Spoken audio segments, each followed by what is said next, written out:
जय जगन्नाथ पे तुम मो यूट्यूब चैनल लिपो क्लासेस को स्वागत। आज वीडियो पे देखिए कि वायु प्रदूषण प्रभाव। तो पूर्व पे जानी कि वायु प्रदूषण कारण गुड़िक कौन कौन। तो आज आम जाना वायु प्रदूषण प्रभाव। तो प्रथम प्रभाव हूँ सबुज गृह प्रभाव बा आम कह ग्रीन हाउस इफेक्ट। वायुमंडल में अंगारकाम्ल बाष्पर अधिक मात्रा पृथ्वी तापमात्रा भारसाम्य प्रभावित करते। वायुमंडल जो आमर कौन से जो अंगारकाम्ल बाष्प जो बढ़ी जाए तो सहीटा आम पृथ्वीर भारसाम्य कौन से प्रभावित करता तार भारसाम्य पृथ्वी तार भारसाम्य हर बसी थाए। जितेबाला सौर विकिरण वायुमंडल में प्रवेश करे या बड़ भाग तलू खसी आसी भूपृष्ठ पहुँचे। जितेबाला सौर विकिरणटा वायुमंडल प्रवेश करे यार बड़ भागटा कौन आमर माने तलू खसी आसी भूपृष्ठ से पहुँची थाए। जितेबाला पृथ्वी पृष्ठर ताप प्रतिफलित हो फेरी जाए वायुमंडल अंगारकाम्लर बहला स्तर ताको बाहर को विकृत होगा दिए ना। जितेबाला पृथ्वी पृष्ठर तापटा प्रतिफलित होता है होकर रिटर्न कर फेरी जाए वायुमंडल जो से अंगारकाम्लर जो बहला स्तरटा रही है बाहर से विकृत होगा दिए ना। पृथ्वी पृष्ठर प्रतिफलित होता तापर बड़ भाग वायुमंडल ही अंगारकाम्ल स्तर और जलबाष्प द्वारा शोषित है। जो पृथ्वी पृष्ठर प्रतिफलित हो तापर बड़ भागटा तो सहीटा कौन ना पे अंगारकाम्ल स्तर और जलबाष्प द्वारा से शोषित होता है। अर्थात बहला अंगारकाम्ल स्तर दे सौर विकिरण पृथ्वी पृष्ठ में पहुँची पार नाला माने नथिला बेले पृथ्वी पृष्ठ प्रतिफलित हो ताप से स्तर दे महाकाश विकृत हो पारे ना। फल वायुमंडल तापमात्राटा बढ़ी जाए माने सौर विकिरण फल आमर कौन सूर्य किरणटा आम पृथ्वी भलसे पड़ पारे ना। जिते तापमात्रा बढ़ माने अंगारकाम्ल बढ़िया द्वारा सी आसपारे कि पृथ्वी जी प्रतिफलित हो जो माने कौन आमर बाहर जावा कथा माने पृथ्वी जो प्रतिफलित हो जो जिते से महाकाश जावा कथा से जापार से गोटे एमती देख पे यहाँ आम सूर्यटा तो जो ये इफेक्ट पकई मैंने यहाँ पृथ्वीटा तो से इफेक्ट जो आसे बदले एम सब ये जगी दूसरे गोटे बहला स्तर गोटे आस्तरण तैयार हो जहाँफल कि ये तापटा पृथ्वी पर पड़ पारे ना कि पृथ्वी जो प्रतिफलित होगी आउे जो रिसेंट कर जो से मैंने सेंड करपारे ना। तो ये बहुत बड़ प्रभाव सृष्टि करती जहाँफल कौन माने कौन से तापमात्रा पृथ्वी भीतर ही रही तापमात्राटा वृद्धि करें। वायुमंडल अंगारकाम्लर बाष्पर परिमाण वृद्धि सह वायुमंडल तापमात्रा वृद्धि पाई था। वायुमंडल अंगारकाम्ल बाष्पर परिमाण वृद्धि सहित वायुमंडल तापमात्राटा वृद्धि पाई था। यह प्रक्रिया जो पृथ्वी उत्तप्त होता है या सबुज गृह प्रभाव कहुए। जितेबाला यह प्रक्रिया द्वारा आम पृथ्वीटा उत्तप्त हो जाए आम कह सबुज गृह प्रभाव। तो देख पे शीत ऋतु उद्भिद मान सबुज गृह भितर बढ़िया दि जाए। तो शीत दिने ये सबुज गृह भितर आम उद्भिद मान बढ़िया दि जाए। ये सबुज गृहर छात और कांथ गुड़िक काच द्वारा तैयार होता है। जो आम सबुज गृहटा सेटार छात और कांथ गुड़ा सब आम काच द्वारा ही तैयारी होता है। सौर विकिरण हो काच निर्मित छात और कांथ दे सबुज गृह सहजरे प्रवेश करते हैं। सबुज गृह भितर ताप काच दे बाहर विकृत हो पारे ना। फल सबुज गृह आभ्यंतरण ठंडा पागर गरम रही है जहाँ उद्भिद मान वृद्धि साहय करता है। कौन ना देख जिते काच दिगला चारि साइड माने तार छात उपर और कांथ गुड़िक आमर बाहर सूर्य किरण आसीपर कि आमर प्रतिफलित हो बाहर जापर ना। जहाँफल यहाँ शीत दिन आम उद्भिद बहुत सुविधा होता है हेल्प होता है। जदि वर्तमान रही अंगारकाम्ल वृद्धि अपरिवर्तित रहे मात्र 100 वर्ष अवधि मध्य वर्तमान अंगारकाम्ल परिमाण 2 गुण हो हारारी 3 डिग्री 8 डिग्री वृद्धि घटवा। जदि एमती 100 वर्ष लगी रहा तो से आम जो पृथ्वी जो हारारी तापमात्रा रही अंगारकाम्ल 3 डिग्री से 8 डिग्री घटीज। यही तापमात्रा वृद्धि उद्भिद प्राणी मान जीवन को से आमंत्रण को प्रभावित करने सह मेरु अंचल बरफ स्थल तरल सह समुद्र पतन वृद्धि हो। जदि एमती बढ़ी चला पे 100 वर्ष भितर उद्भिद और प्राणी मान जीवनटा माने से बंचा बहुत कष्ट होमर बरफ जिते जहाँ से सब तरल आरंभ हो समुद्र पतन वृद्धि घटो। ये भाव पे रही यार परिमाण स्वरूप समग्र पृथ्वीर अनेक समुद्रकूल स्थान सहर बुड़ीजार संभावना अच्छी। जो समुद्रकूलिया माने समुद्रकूलिया स्थान गुड़ सब पानी बुड़ीज सहर गुड़िक से गुड़िक बुड़ीजार संभावना रही जदि एमती लगी रहा। अंगारकाम्ल परिमाण वृद्धि द्वारा पृथ्वीर वायुमंडल उत्तप्त होवार प्रक्रिया को ग्लोबल वार्मिंग कहवा। तो ये प्रक्रिया कौन कहवा ना ग्लोबल वार्मिंग। तो देखिए पे कौन रही ओजोन स्तर क्षय वायुमंडल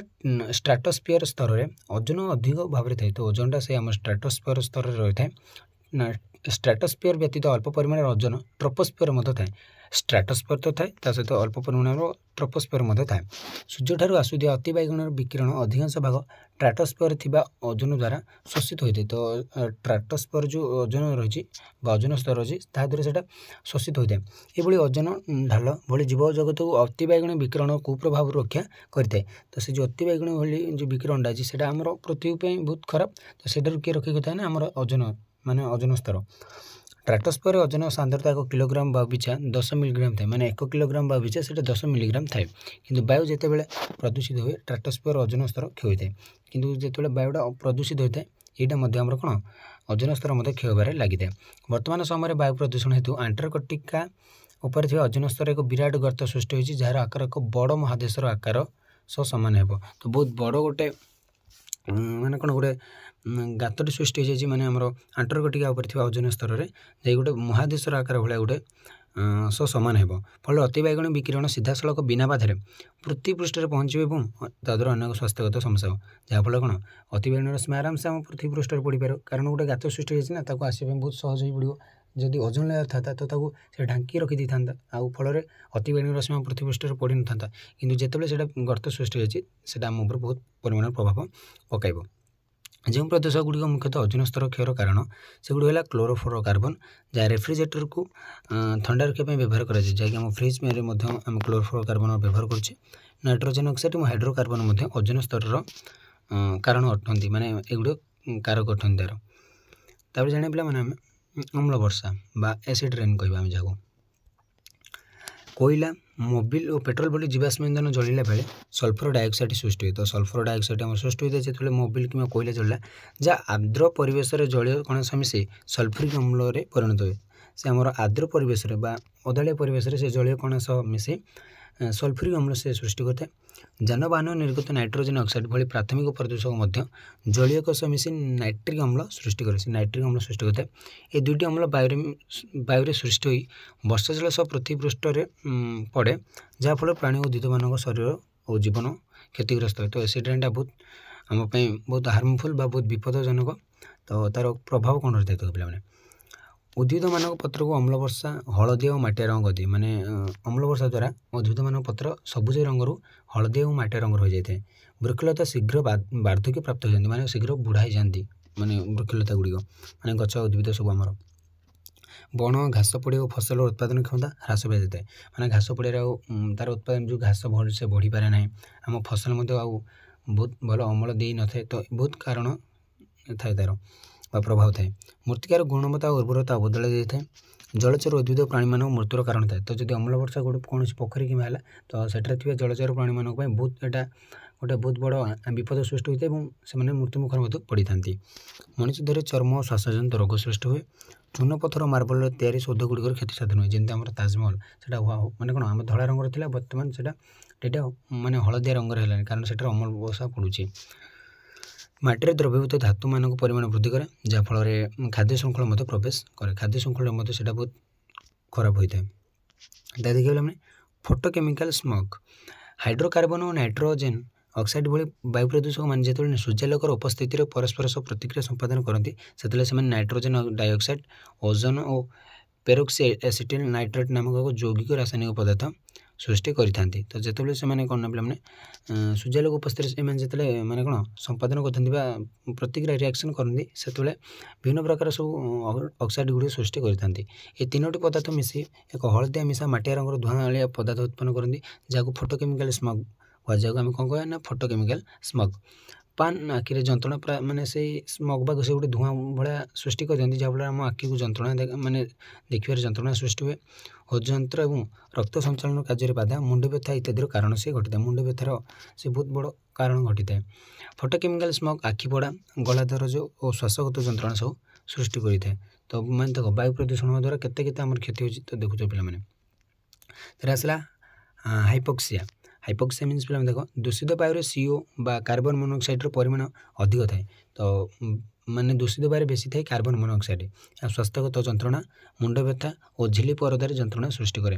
हिमोग्लोबिन सहित मिलित होई तार अम्लजान वहन शक्ति ह्रास करथाए फल रक्त आवश्यक परिमाण अम्लजान कोष मान को जोगाई पारे ना ये अम्लजान अभाव जनित अवस्था को हाइपोक्सिया कहुए जो अम्लजान अभाव होची से जिनसटा को आम कहबा माने अम्लजान अभाव जनित अवस्था आम कहबा हाइपोक्सिया तो ये पे मैंने रही देखिए हाइड्रोजन सल्फाइड प्रदूषित वायु हाइड्रोजन सल्फाइड एक प्रधान प्रदूषक रूप में थाए तो बहुत गोटे मेन प्रदूषक थाए ये गैस मुंड व्यथा मूर्छा बांति इत्यादि रोग मनुष्य देह सृष्टि करता है तो यही माने असल्फाइड द्वारा आम मुंड व्यथा क्या मूर्छा चली क्या बांति होगा तो ये सब रोग से सब सृष्टि करें तो देखिए क्लोरोसिस सल्फर डाइऑक्साइड कल कारखाना और जानवाहन निर्गत हो वायु को प्रदूषित करते तो से आम क्लोरोसिसटा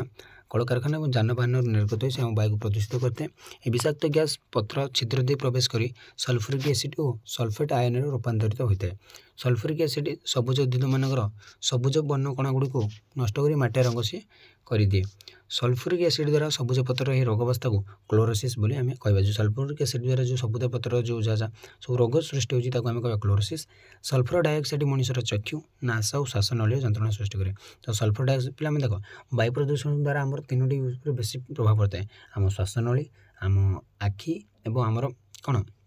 हृदपिंड ये तीनोटी पर से बेसी प्रभाव पकई थाए ताल तार केमती आम नियंत्रण करें कल कारखाना धूमहीन इंधन व्यवहार करवा दानादार पदार्थ निर्गत बंद करने कल कारखाना मानक प्रेसिपिटेटर स्क्रबर और फिल्टर व्यवहार करें आम तार धूमहीन चुली सौर रंधन पात्र बायोगैस इत्यादि व्यवहार द्वारा धूम सृष्टि नियंत्रण करें आम कल कारखाना उच्च ध्वनि व्यवहार करें मैंने बहुत उच्च ध्वनि करा द्वारा आमर जो मैंने जी आम वायुटा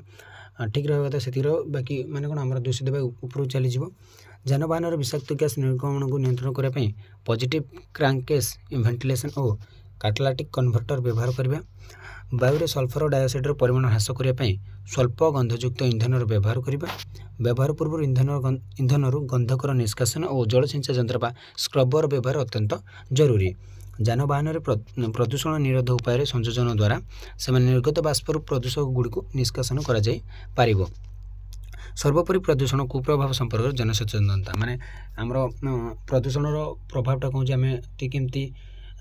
वायु प्रदूषण केमती रोकवा से लोक मान सचेतनता करने द्वारा आम से तार प्रदूषण को नियंत्रण आम करें तो आज पे क्लास 2 रखा परवर्ती क्लास देखिए जल प्रदूषण बा वाटर पॉल्यूशन तो रोचे जय जगन्नाथ।